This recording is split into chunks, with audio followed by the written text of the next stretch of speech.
자동차 업계에서 별점이라는 거 이게 참 강력한 힘을 가지죠. 다들 아시는 것처럼 안전하면 딱 떠오르는 게 있잖아요. 바로 유로 NCAP. 그런데 이제는 환경 성능을 이야기할 때도 우리가 꼭 알아야 할 새로운 별점이 생겼습니다. 그게 바로 그린 NCAP입니다. 자, 생각해보세요. 소비자들이 자동차 쇼룸에서 보는 반짝이는 별점, 그리고 여러분이 매일 시스템에 입력하는 어찌 보면 사소해 보이는 단 한 줄의 소재 데이터, 이 둘 사이에 도대체 무슨 관계가 있을까요? 이번 시간에는요, 바로 이 숨겨진 연결고리를 하나하나 따라가 볼 겁니다. 자, 그럼 본격적으로 한번 들어가 볼까요? 이 새로운 별 그린 NCAP은요, 말하자면 환경 성능을 이야기하는 완전히 새로운 언어라고 할 수 있어요.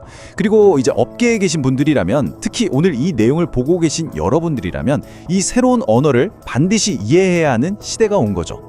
사실 개념은 아주 간단해요. 우리가 충돌 안전성 하면 유로 NCAP을 떠올리잖아요. 그거랑 똑같이 그린 NCAP은 유로 NCAP의 환경 버전이라고 생각하시면 딱 맞습니다. 그러니까 안전을 위한 별이 있었다면 이제는 환경을 위한 별이 생긴 셈이죠. 그럼 그린 NCAP이 정확히 뭐냐? 한마디로 유럽에서 만든 독립적인 프로그램인데요. 새로 나온 자동차가 실제 도로에서 얼마나 친환경적인지를 평가해서 별 하나부터 5개까지 등급을 매기는 제도예요. 여기서 진짜 중요한 키워드는 바로 실제 성능이라는 겁니다. 아니 근데 이런 건 왜 만든 걸까요? 가장 큰 이유는 역시 소비자 때문이에요. 이 차가 광고에서만 친환경이라고 하는 거 아니야? 진짜 괜찮은 차 맞아? 이런 질문에 아주 명확하고 딱 보면 알 수 있는 답을 주기 위해서죠. 그리고 또 한 가지, 제조사들한테는 자, 법으로 정한 최소한만 하지 말고 진짜 더 깨끗하고 효율적인 차를 만들어봐 하고 경쟁을 붙이는 아주 강력한 자극제가 되는 거고요. 자, 그럼 평가는 구체적으로 어떻게 할까요? 이게 그냥 배기관에서 나오는 매연만 측정하는 그런 단순한 방식이 절대 아니에요. 그린 NCAP는 아주 종합적으로 차를 평가하는데 크게 3가지 핵심 축, 말하자면 3개의 기둥을 가지고 평가를 합니다. 첫 번째 기둥은 청정 대기 지수입니다. 이건 질소산화물처럼 우리 건강에 해로운 오염물질이 얼마나 나오는지를 보는 거고요. 두 번째는 에너지 효율 지수. 말 그대로 연료나 전기를 얼마나 알뜰하게 쓰는지 평가하는 거죠. 그리고 마지막 3번째가 바로 온실가스 지수인데요. 지구온난화의 주범인 이산화탄소 배출량을 측정합니다. 바로 이 3가지 점수를 합쳐서 최종 별점이 딱 하고 나오는 겁니다. 아, 그리고 여기서 진짜 중요한 게 있어요. 바로 테스트 방식입니다. 그린 NCAP은 그냥 깨끗한 실험실에서만 테스트하는 게 아니에요. 실제 도로로 차를 끌고 나가서 춥고 더운 날씨, 꽉 막히는 출퇴근길, 언덕길을 힘껏 올라가는 상황까지 아주 혹독한 조건에서 테스트를 진행해요. 그러니까 법규 시험이랑은 차원이 다른 거죠. 소비자가 실제로 겪는 거의 모든 상황을 반영한다고 보시면 됩니다. 자, 지금까지의 내용도 중요했지만 이제부터가 진짜 하이라이트입니다. 그린 NCAP을 완전히 다른 차원의 평가로 만든 그야말로 게임 체인저가 등장하거든요. 그게 뭐냐면 바로 차량의 전 생애주기 평가, 줄여서 LCA라고 부르는 개념의 도입입니다. 바로 2025년입니다.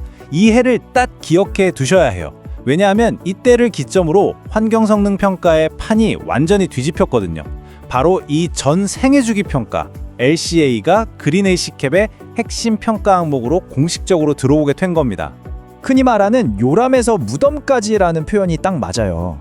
저기 땅속에서 원자재를 캐내는 것부터 시작해서 공장에서 부품 만들고 차를 조립하고 우리가 실제로 도로에서 운전하고 그리고 마지막에 수명이 다해서 폐차되고 재활용되는 그 순간까지 말 그대로 자동차의 일생 전체를 평가하겠다는 거죠. 그러니까 핵심이 뭐겠어요? 이제는 진짜 진정한 환경 영향력을 보게 됐다는 거예요. 이게 얼마나 큰 변화냐면 예를 들어 전기차, 도로 위에서는 배기가스가 하나도 안 나오죠. 하지만 그 차를 만드는 공장에서 배터리를 만드는 과정에서 탄소가 얼마나 나왔는지가 이제 점수에 그대로 반영된다는 뜻입니다. 더 이상 배기가스만 잘 잡는다고 끝나는 문제가 아니게 된 거죠. 자, 이제 드디어 오늘 이야기의 가장 중요한 지점으로 넘어왔습니다. 이 모든 평가와 별점 뒤에 숨어있는 데이터 이야기, 그리고 바로 여러분의 일이 저 멀리 있는 소비자와 어떻게 만나는지에 대한 이야기입니다. 생각해보세요. 이 복잡한 전생애주기 평가를 계산하려면 어딘가에서부터 시작을 해야 하잖아요. 그 모든 계산의 가장 첫 단축, 가장 근본이 되는 데이터가 뭔지 아세요? 바로 여러분이 IMDS 시스템에 입력하는 바로 그 소재 데이터입니다. 여기서 아하 하고 무릎을 탁 치게 되실 거예요. 예를 들어 볼까요? 자동차 생산 단계에서 탄소 발자국을 계산한다고 해보죠. 이건 여러분이 입력한 알루미늄이나 구리 같은 소재의 질량 데이터와 그냥 바로 연결돼요. 또 이 차의 재활용률은 얼마나 될까? 이건 여러분이 보고한 재활용 원료가 얼마나 쓰였나 하는 데이터로 결정되는 거고요. 보시는 것처럼 IMDS 데이터 하나하나가 LCA 지표와 이렇게 명확하게 직접적으로 연결되어 있는 겁니다. 그렇다면 IMDS 전문가인 여러분은 이제부터 뭘 해야 할까요? 딱 4가지로 정리해 드릴게요. 첫째, 질량이나 재질 데이터는 정말 완벽하게 오차 없이 관리해야 합니다. 둘째, 재활용 소재나 재생 가능 소재는 하나도 빠짐없이 꼼꼼하게 보고해야 하고요. 셋째, 유로7처럼 계속 바뀌는 규제들을 남들보다 한 발 앞서서 파악하고 있어야겠죠.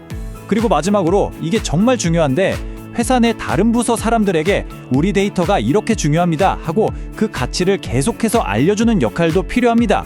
자, 이제 이야기를 마무리할 시간입니다. 오늘 제가 계속 강조해서 말씀드린 것처럼 여러분의 역할은 이제 더 이상 단순한 데이터 입력 업무가 아니에요. 우리 회사의 평판 전체를 좌우할 수 있는 아주 중요한 전략가의 역할로 바뀌고 있는 겁니다. 그 변화를 한번 비교해 볼까요? 예전에는 IMDS 업무가 그냥 법규 맞추려고 하는 일, 비용만 드는 일 정도로 여겨졌을지도 몰라요. 하지만 지금은요? 우리 브랜드 평판을 떠받치는 핵심 기둥이고요. ESG 성과를 만들어내는 아주 귀중한 전략적 자산이 된 겁니다. 절대 잊지 마세요. 여러분이 관리하는 그 데이터가 우리 회사의 그린 엔캡 별점을 결정하고 투자자들이 꼼꼼히 뜯어보는 ESG 보고서의 내용을 채우고 더 나아가서는 치열한 유럽 시장에서 우리 회사가 살아남을 수 있는 경쟁력을 만든다는 사실을요. 이 말을 꼭 기억해 주셨으면 합니다. 이제는 말이나 광고가 아닌 오직 데이터로 환경 성능을 증명해야 하는 시대입니다. 그리고 그 모든 데이터의 출발점은 바로 여러분입니다. 마지막으로 이 한 문장만 가심에 새겨주세요. 여러분이 IMDS에 입력하는 그 단 한 줄의 데이터가 자동차 한 대, 아니 우리 브랜드 전체의 환경 평판을 바꿀 수 있습니다.